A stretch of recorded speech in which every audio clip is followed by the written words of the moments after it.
Buenas, buenas, bienvenidos a todos a este día 142, donde vamos a estar revisando Esdras 4, 5, 6 y 7. Bienvenidos a este día nuevo, donde vamos a tener estos 4 capítulos. Así que póngase cómodo y bienvenidos a todos. Hola Isil, hola Noé, ¿cómo van? ¿Cómo les ha ido?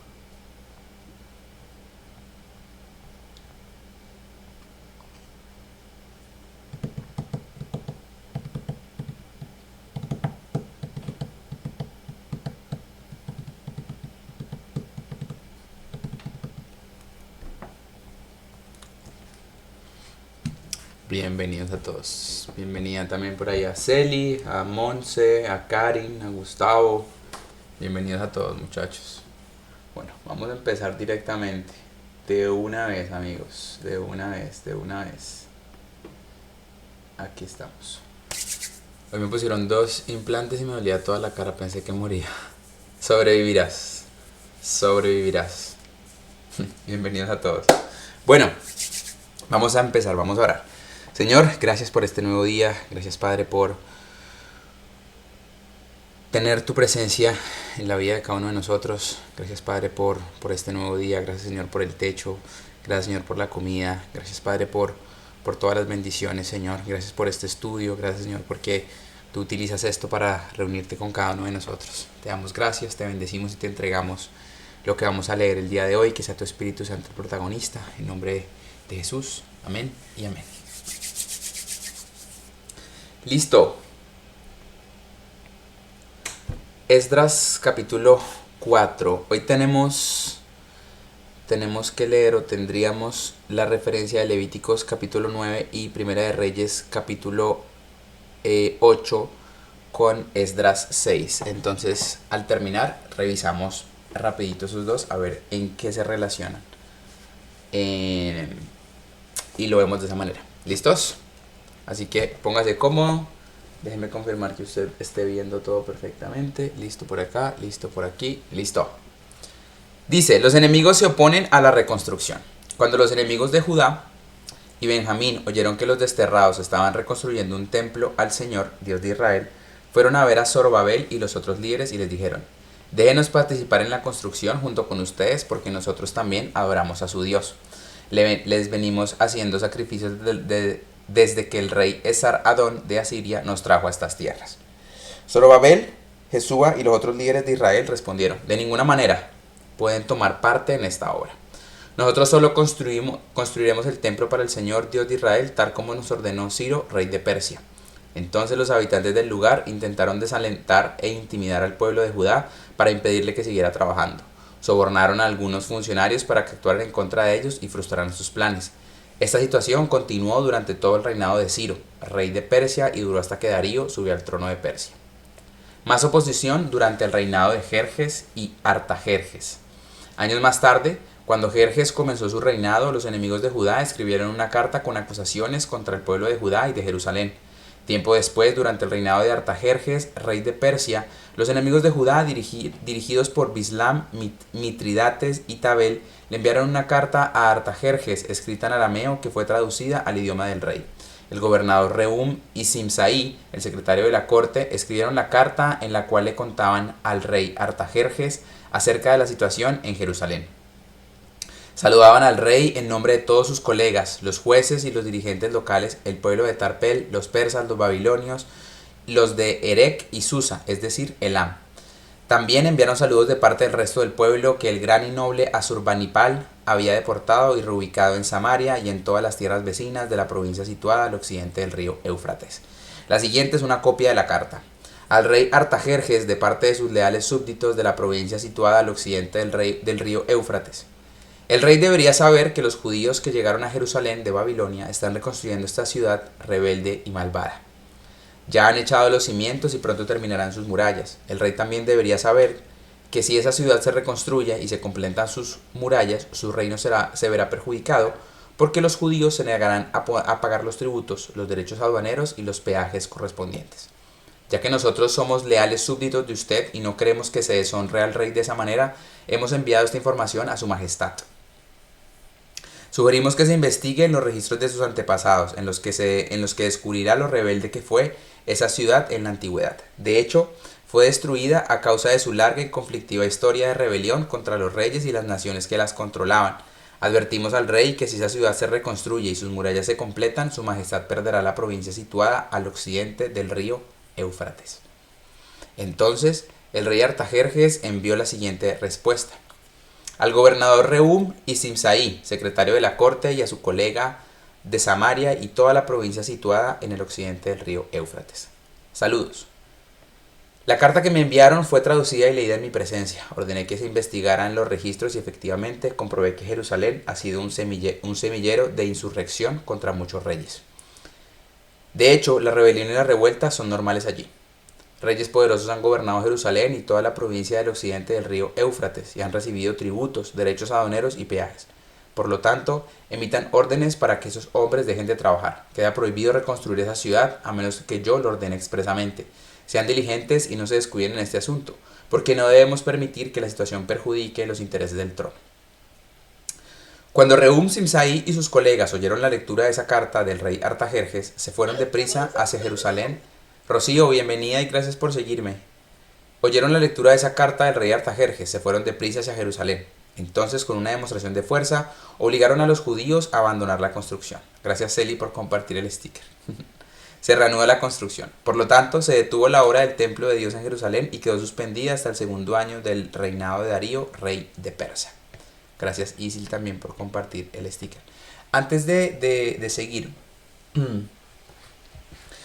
cuando usted empieza algún proyecto, sobre todo un proyecto en el que la base de dicho proyecto es Dios, usted siempre va a enfrentar oposición.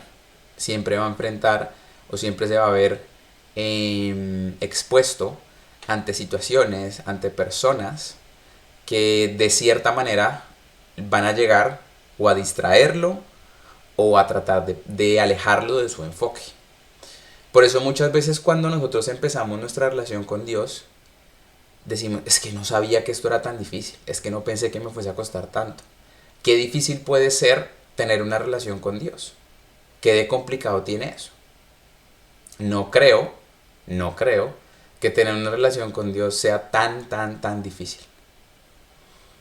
Entonces, siempre que usted comienza ciertos proyectos, y no necesariamente una página cristiana o hablar de Jesús en sus redes sociales, no. El hecho de que usted tome la decisión de comenzar a invertir tiempo en su relación con Dios, en ser más consciente de sus amistades, en ser más intencional con las conversaciones en las que usted tiene, en ser más intencional ahorita con lo que todo el mundo está compartiendo del Spotify Wrapped, de la música que usted escucha. El hecho de que usted dé el paso y diga voy a creerle más a Dios. A partir de ahora Dios va a ser realmente mi prioridad. Y usted empieza a sentir como tal vez en un primer momento todo va súper bien y de repente pasa algo. Y ahí es cuando me siento desmotivado, ahí no siento que valga mucho la pena seguir a Dios, ahí siento que hay cosas que no pensé que me iba a enfrentar, tal vez me enfermo, tal vez pasa algo en mi casa, tal vez pueden pasar 1001 cosas. Y el reto real no es solamente decir, voy a invertir en mi relación con Dios o esto es lo que voy a hacer de ahora en adelante, sino es mantenerse. Y han habido días de estos 142 en los que yo me he sentido un poquito más bajo de nota, en los que yo no me he sentido como al 100%, en los que no me he sentido... Yo personalmente ya no lucho con el hecho de sentirme digno. Siento que fue una lucha que yo tuve hace mucho tiempo y no es algo con lo que yo personalmente luche y batalle en estos momentos. Pero sí con el hecho de sentirme un poco agotado, un poco cansado.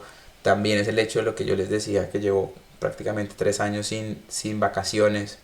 Entonces siento que también el desgaste físico me está pasando factura y en estos momentos es cuando el espíritu aún más tiene que levantarse porque físicamente no estoy dando el nivel para poder seguir.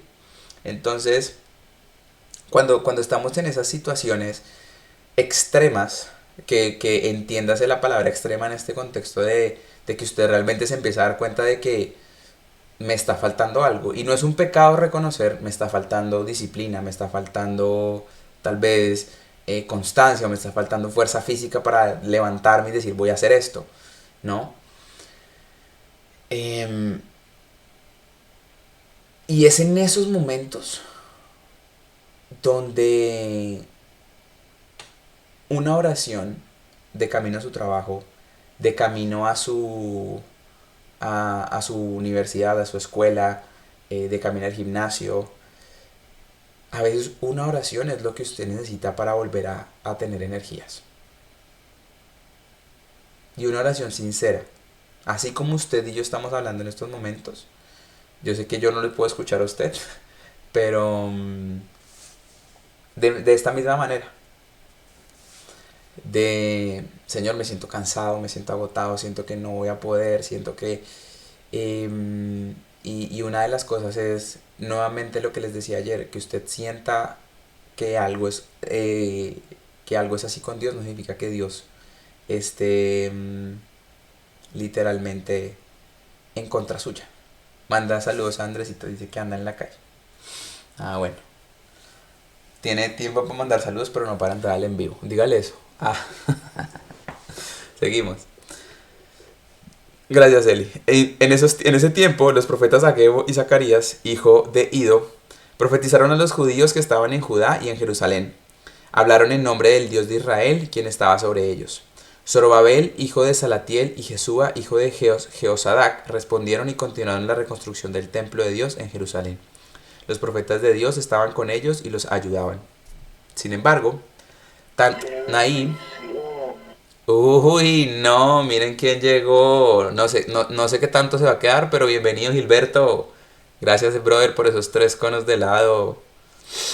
Plácidos los ojos que te ven, hermano. Bienvenido y gracias por esos 3 conitos de helado. Sin embargo, Tatnaí, el gobernador de la provincia situada al occidente del río Éufrates, y Setar Bosnaí, junto con sus colegas, pronto llegaron a Jerusalén y preguntaron: ¿quién les dio permiso para reconstruir este templo y restaurar esta estructura? También pidieron los nombres de todos los varones que trabajaban en la construcción del templo, pero como Dios cuidaba a su pueblo, no pudieron impedir que los líderes judíos siguieran construyendo hasta que se enviara un informe a Darío y él comunicara su decisión al respecto. Carta de Tatnaí al rey Darío. La siguiente es una copia de la carta que el gobernador Tatnaí y Setar Bosnaí y los demás funcionarios de la provincia situada al occidente del río Éufrates le enviaron al rey Darío. Al rey Darío, saludos. El rey debería saber que fuimos al sitio donde se construyó el templo del gran Dios en la provincia de Judá. Lo están reconstruyendo con piedras especialmente preparadas y le están colocando madera en las murallas. La obra prosigue con gran energía y éxito. Les preguntamos a los líderes: ¿quién les dio permiso para reconstruir este templo y restaurar esta estructura? También exigimos sus nombres para poder comunicarle a usted quiénes eran esos líderes. Ellos dieron la siguiente respuesta: nosotros somos siervos del Dios del cielo y de la tierra y estamos reconstruyendo el templo que hace muchos años edificó aquí un gran rey de Israel. No obstante, debido a que nuestros antepasados hicieron enojar al Dios del cielo, él los entregó en manos de Nabucodonosor, rey de Babilonia, quien destruyó el templo y desterró al pueblo de Babilonia. Sin embargo, el rey Ciro de Babilonia, en el primer año de su reinado, emitió un decreto que ordenaba reconstruir el templo de Dios. El rey Ciro devolvió las copas de oro y de plata que Nabucodonosor había tomado del templo de Dios en Jerusalén y había colocado en el templo de Babilonia. Esas copas fueron retiradas de ese templo y entregadas a un hombre llamado Sesbazar, a quien el rey Ciro había designado gobernador de Judá. El rey le indicó que devolviera las copas a su lugar en Jerusalén y reconstruyera el templo de Dios en su sitio original. Michelle, gracias por seguirme. Así que ese tal Sesbazar llegó y echó los cimientos del templo de Dios en Jerusalén. Desde entonces la gente ha estado trabajando en la reconstrucción, pero aún no está terminado. Por lo tanto, si al rey le place, solicitamos que se haga una investigación en los archivos reales de Babilonia a fin de descubrir si es verdad que el rey Ciro emitió un decreto para la reconstrucción del templo del Dios en Israel, y luego el rey nos haga saber su decisión sobre este asunto. Darío aprueba la reconstrucción. Entonces el rey Darío dio órdenes para que se investigaran los archivos de Babilonia, los cuales estaban guardados en la tesorería. Sin embargo, fue en la fortaleza de Ecbatana, en la provincia de Media, donde se encontró un rollo que decía lo siguiente: memorando, en el primer año del reinado del rey Ciro, se emitió un decreto en relación con el templo de Dios en Jerusalén, que se construya el templo con los cimientos originales en el sitio donde los judíos solían ofrecer sus sacrificios. Su altura será de 27 metros y su anchura será de 27 metros. A cada 3 hileras de piedra especialmente preparadas se les pondrá encima una capa de madera. Todos los gastos correrán por cuenta de la tesorería real. Además, las copas de oro y de plata de Nabucodonosor, que Nabucodonosor tomó del templo de Dios en Jerusalén y llevó a Babilonia, serán devueltas a Jerusalén y colocadas nuevamente en el lugar que corresponde, que sean devueltas al templo de Dios. Callada pero pendiente, bienvenida Gaby. Hoy le toca el título a Celi. Si es que Isil la deja. Qué mujer tan competitiva para cuando se trata de poner el título del video cuando terminamos el envío. Entonces el rey Darío envió el siguiente mensaje. Por consiguiente, Tatnaí, gobernador de la provincia situada al occidente del río Éufrates, y Setar Bosnaí, junto con sus colegas y otros funcionarios del occidente del río Éufrates, manténganse bien lejos de allí, no estorben en la construcción del templo de Dios. Dejen que se reconstruya en su sitio original y no le pongan trabas al trabajo del gobernador de Judá ni al de los ancianos de los judíos. Además, por la presente decreto que ustedes tendrán que ayudar a sus ancianos de los judíos mientras reconstruyan el templo de Dios. Ustedes tienen que pagar el costo total de la obra sin demora con los impuestos que se recaudan en la provincia situada al occidente del río Éufrates, a fin de que la construcción no se interrumpa. Denles a los sacerdotes de Jerusalén todo lo que necesiten, sean becerros, carneros o corderos, para las ofrendas quemadas que presenten al Dios del cielo, y sin falta provéanles toda la sal y todo el trigo, el vino y el aceite de oliva que requieran para cada día. Entonces ellos podrán ofrecer sacrificios aceptables al Dios del cielo y orar por el bienestar del rey y sus hijos. También declaro que a los que violen de cualquier manera este decreto se les arrancará una viga de su casa. Luego serán levantados y atravesados en ella, y su casa será reducida a un montón de escombros. Que el Dios que eligió la ciudad de Jerusalén como el lugar donde se dé honra a su nombre, destruya a cualquier rey o nación que viole este mandato y destruya este templo. ¿Qué dice? Eduardo, muchas gracias por seguirme en Twitch y bienvenido, hermano. Yo, Darío, he emitido el presente decreto, que se obedezca al pie de la letra. Dedicación del templo.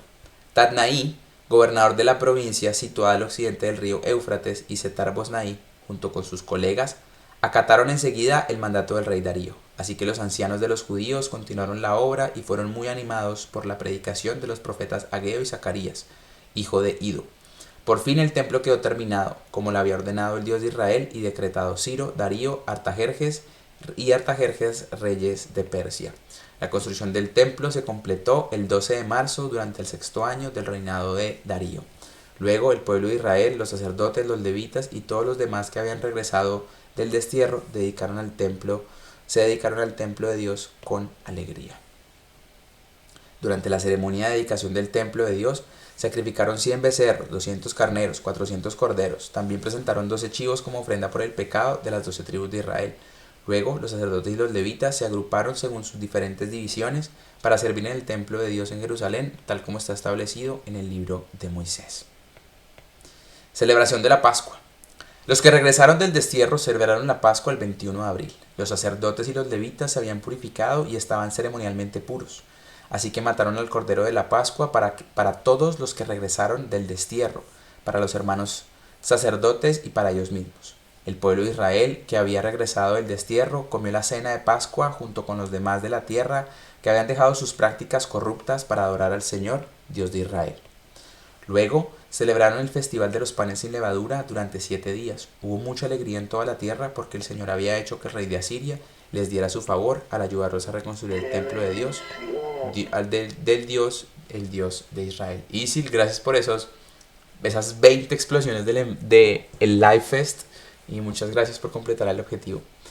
Mire que en el capítulo de hoy, justamente ayer hablamos sobre varios temas, pero uno de esos fue la guerra espiritual. De que uno a veces, algunos de nosotros hemos experimentado eso, que Dios nos despierta a las 3 de la mañana y mejor dicho uno tiene que ponerse a orar y un montón de cosas.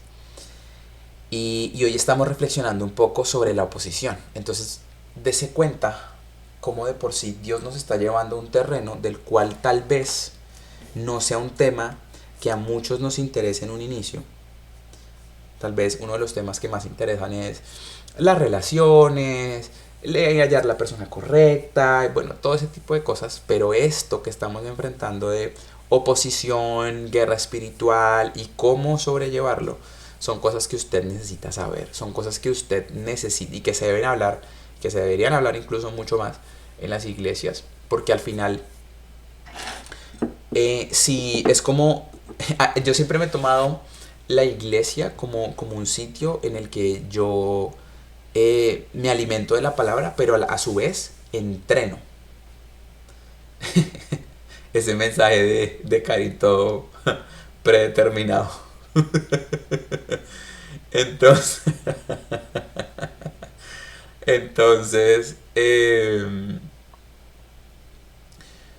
usted necesita estar listo y estar preparado para la batalla. Necesita tener las herramientas para que usted el día de mañana pueda decir, ¿sabes qué? Estoy listo y estoy preparado. Tengo lo que se requiere para poder hacer todo esto. Y justamente en el capítulo pasado veíamos la oposición, veíamos incluso, y dese cuenta que estos últimos capítulos también, que estuvimos leyendo Segunda de Crónicas, no recuerdo el nombre del rey en estos momentos, pero decían que estaba engañando al pueblo y que ningún otro dios había podido ganarles, en este caso a las personas que estaban en oposición a Dios, y que esta vez no iba a ser diferente, que esta vez definitivamente ese Dios no los iba a salvar, lo cual no fue así. Entonces, usted siempre va a enfrentar oposición, y va a ser más difícil para usted sobrellevarlo cuando esa oposición viene de alguien que usted quiere. Ya lo hemos hablado, de su familia, de sus amigos, que esa oposición es algo que uno dice, ¿qué hago?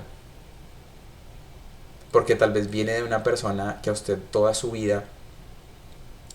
Hola Dave, ya nos falta un capítulo. Es que hoy, la verdad, hoy fue súper rápido. pero llegaste... Igual no te preocupes, llevamos 25 minutos. Yo creo que nos debe faltar para unos 15, 20 minutos más aproximadamente. Así que estás ahí como a la mitad. Como a la mitad. Isil, gracias por ese quiéreme, por esa pulsera de equipo y por esas... Ay, es que ahí dice apoyo, pero yo sé que tiene otro nombre. Bueno, las cositas esas, los palitos esos de apoyo. Gracias. Volviendo después de más de un mes. Bienvenido, mi hermano. Bienvenido. Entonces, no se angustie si usted está enfrentando oposición. No se angustie si usted está invirtiendo en su relación con Dios y siente esa oposición. Siente que de pronto lo señalan más. No se angustie por eso. No se angustien por nada, más bien oren por todo, como dice la palabra de Dios, ¿no? Esdras llega a Jerusalén. Muchos años después, durante el reinado de Artajerjes, rey de Persia, hubo un hombre llamado Esdras. Era hijo de Seraías, hijo de Azarías, hijo de Hilcías, hijo de Salum, hijo de Sadoc, hijo de Aitob, hijo de Amarías, hijo de Azarías, hijo de Meraiot, hijo de Searías, hijo de Uzi, hijo de Buki, hijo de Abisúa, hijo de Fines, hijo de Eleazar, hijo de Aarón, el sumo sacerdote. Este Esdras era un escriba muy instruido en la ley de Moisés, el cual el Señor Dios de Israel había dado al pueblo de Israel.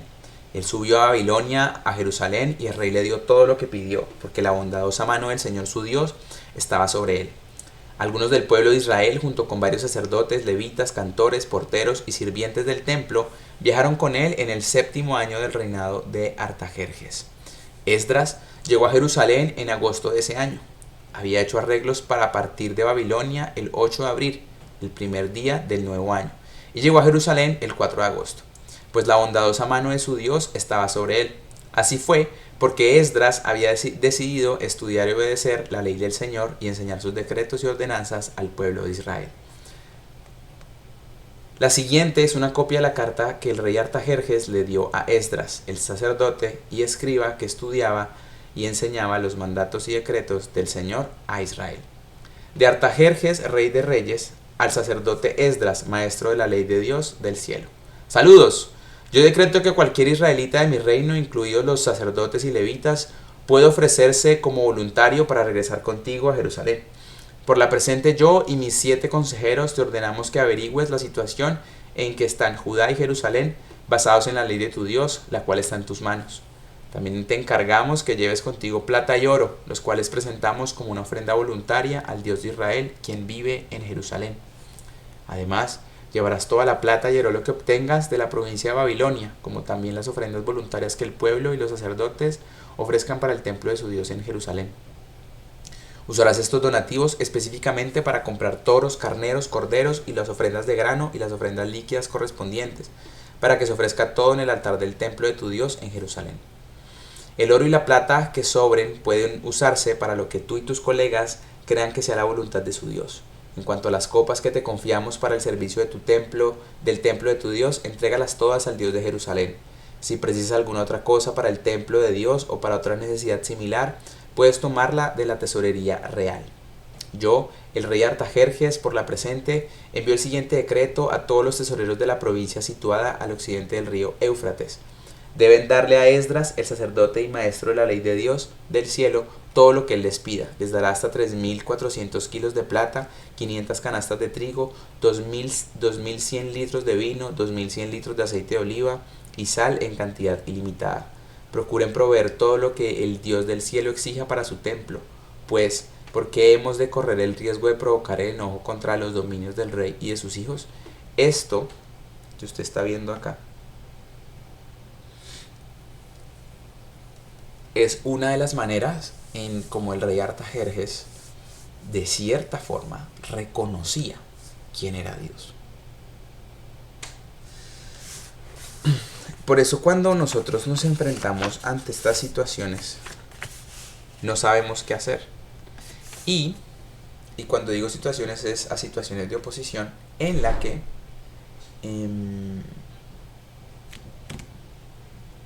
incluso para otras personas es más fácil reconocer la grandeza y el poder de Dios que para nosotros, que se supone que tenemos una relación diaria con Dios, una conversación diaria con Dios.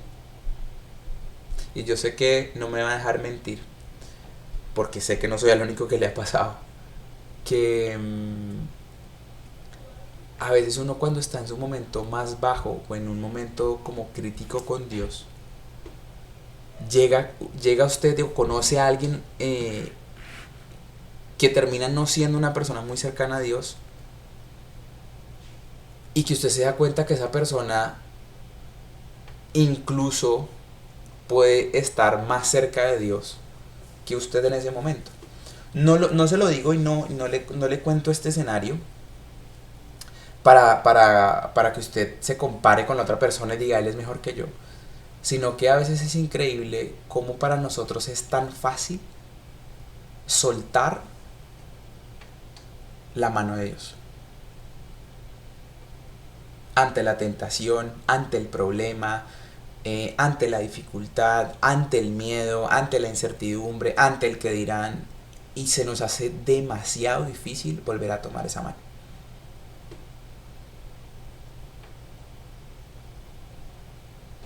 Es como cuando uno lleva a los niños pequeños al parque y le sueltan la mano al papá de uno porque quieren salir corriendo y jugar, y después ¿quién los baja de ahí?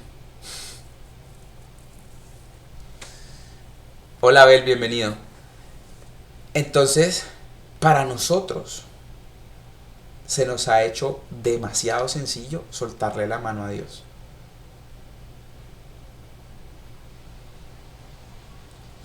Y el problema no está en soltarle la mano a Dios. El problema está en lo que yo hago cuando le suelto la mano a Dios. Uno a veces siente como si le quitaran como la máscara.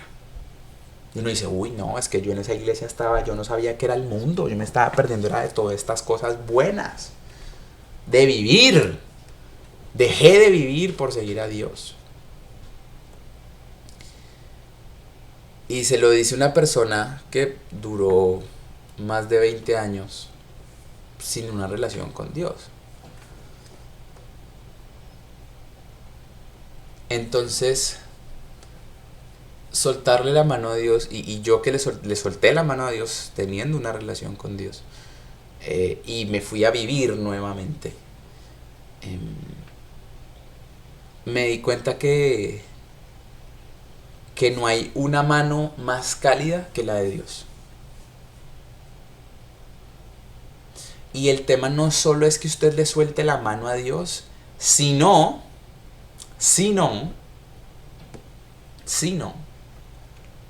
que usted le da la mano al pecado, le da la mano a su angustia, al temor, a la incertidumbre, le da la mano a su versión futura que usted no sabe cuándo va a llegar.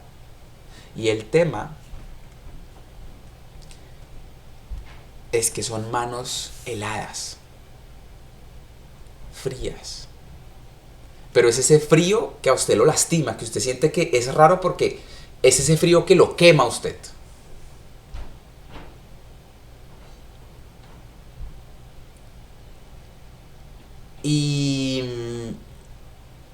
Y cuando usted se acostumbra al frío, el calor deja de ser llamativo para usted. Y es por eso que en ocasiones pasamos tanto tiempo alejados de Dios, sabiendo que no es el camino correcto, sabiendo que eso no es lo que Dios nos ha mandado a hacer. Entonces, que no se le sea tan fácil soltarle la mano a Dios. ¿Cuándo comienza lo de la Guardia del Reino? Ya estoy en la lista. Abel, empieza el 1 de enero. Empieza el 1 de enero. De hecho,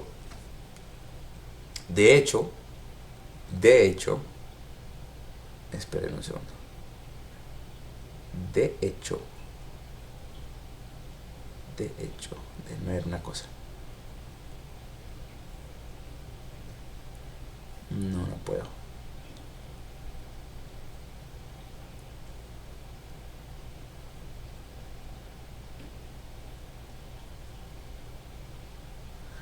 De hecho, estamos preparando todo para eso porque va a haber un episodio especial del podcast, mejor dicho. Si usted está en la lista ya, Abel, no se preocupe que va a recibir toda la información. Tienes que hacer un podcast de esa historia de cuando te apartaste y de cómo volviste. Sí. Hablando de hoy, ¿hay podcast? Lo siento, estuve muerta en la mañana. No, hoy no, mañana. Hoy no alcancé a grabarlo. Mañana sale el episodio del podcast. También decreto que hay ningún sacerdote, levita, cantor, portero, sirviente del templo, ni a ningún otro trabajador de este templo de Dios se le exija el pago de los tributos, derechos aduaneros o peajes de ninguna clase. Y tú, Esdras, usa la sabiduría que Dios te ha dado a fin de nombrar magistrados y jueces que conozcan las leyes de tu Dios para que gobiernen a toda la gente de la provincia situada al occidente del río Éufrates. Enseña a todo el que no la conozca. Abel, gracias por esos 30 conos de helado. ¿La guardia de quién? La Guardia del Reino, Gilberto. En enero lanzamos que es un grupo de hombres, únicamente de hombres. Entonces sale la suscripción para que empecemos ese grupo también. Pero sale el 1 de enero. Cualquiera que se niegue a obedecer la ley de tu Dios y la ley del rey será castigado de inmediato, ya sea por muerte, destierro, confiscación de bienes o encarcelamiento. Esdras alaba al Señor. Alaben al Señor, Dios de nuestros antepasados, que hizo que el rey deseara embellecer el templo del Señor en Jerusalén. Alábenlo porque me demostró tal amor inagotable al honrarme delante del rey, sus consejeros y todos sus poderosos nobles. Me sentí alentado porque la bondadosa mano del Señor mi Dios estuvo sobre mí. Así que reuní a algunos líderes de Israel para que regresaran conmigo a Jerusalén.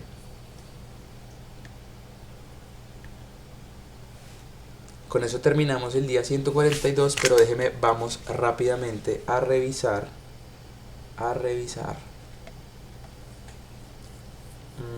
Levíticos 9. Solo para ver de qué trata.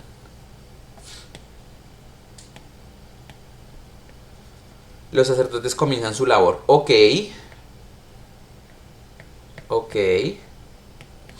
Dice, al octavo día, después de la ceremonia de ordenación, Moisés reunió a Aarón, a sus hijos y los ancianos de Israel. Le dijo a Aarón, toma un ternero para una ofrenda por el pecado y un carnero para una ofrenda quemada, ambos sin defecto, y preséntaselos al Señor. Luego dile a los israelitas, tomen un chivo como ofrenda por el pecado y también tomen un ternero y un cordero, ambos de un año y sin defecto, para una ofrenda quemada. También tomen un toro y un carnero para una ofrenda de paz y harina humedecida con aceites de oliva para una ofrenda de grano.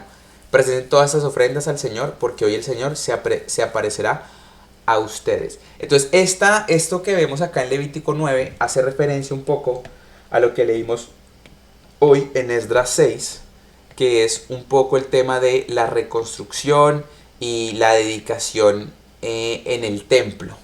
Entonces de esa forma es como se conecta Levítico 9 y Esdras capítulo 6. Pero además tenemos que revisar Primera de Reyes capítulo 8. A ver. Traslado del arca al templo. Entonces este tipo de Salomón alaba al Señor. Entonces todo este tipo de cosas que ya leímos, recuérdelo. Si no, debe estar como por el día 100 y pico, 90 y pico. La importancia, y quiero proponerles un título el día de hoy, que es No sueltes la mano de Dios. Esa es mi propuesta de título. No sueltes la mano de Dios. Porque tal vez Dios a usted le ha dado o le ha encomendado una tarea que usted hoy no sabe cómo resolver, que usted hoy no tiene ni idea si usted fue la persona correcta para hacer eso, si usted fue el indicado o la indicada para hacer eso. Y es por eso, ya que sé que me da ansiedad luego tener que votar, todos son muy buenos. Entonces, cuando usted se enfrenta ante esto, recuerde, Lady, bienvenida y gracias por seguirme. Cuando usted se enfrenta ante esa situación de no sentirse preparado, no es sentirse digno, sentirse preparado, sentir que usted tiene las capacidades para hacerlo. Nuevamente, le repito lo que conversamos ayer, que fue que usted sienta que no está listo, no significa que Dios crea que usted no está listo. Si Dios le dio eso hoy y Dios le encargó eso hoy, es porque usted ya está listo. Lo que hablábamos ayer de Dios ya le ha dado todo lo que usted necesita para la temporada en la que está. Entonces, si Dios ya le ha dado todo lo que usted necesita para esa temporada en la que está en su vida, sí, en esa temporada en la que usted siente que usted es lo peor, que usted siente que usted no tiene un punto de mejora, que usted dice, no, ya yo no tengo remedio. En esta temporada en la que usted siente que tiene tantas cosas por mejorar, Dios le ha dado todo hoy para que usted pueda mejorar.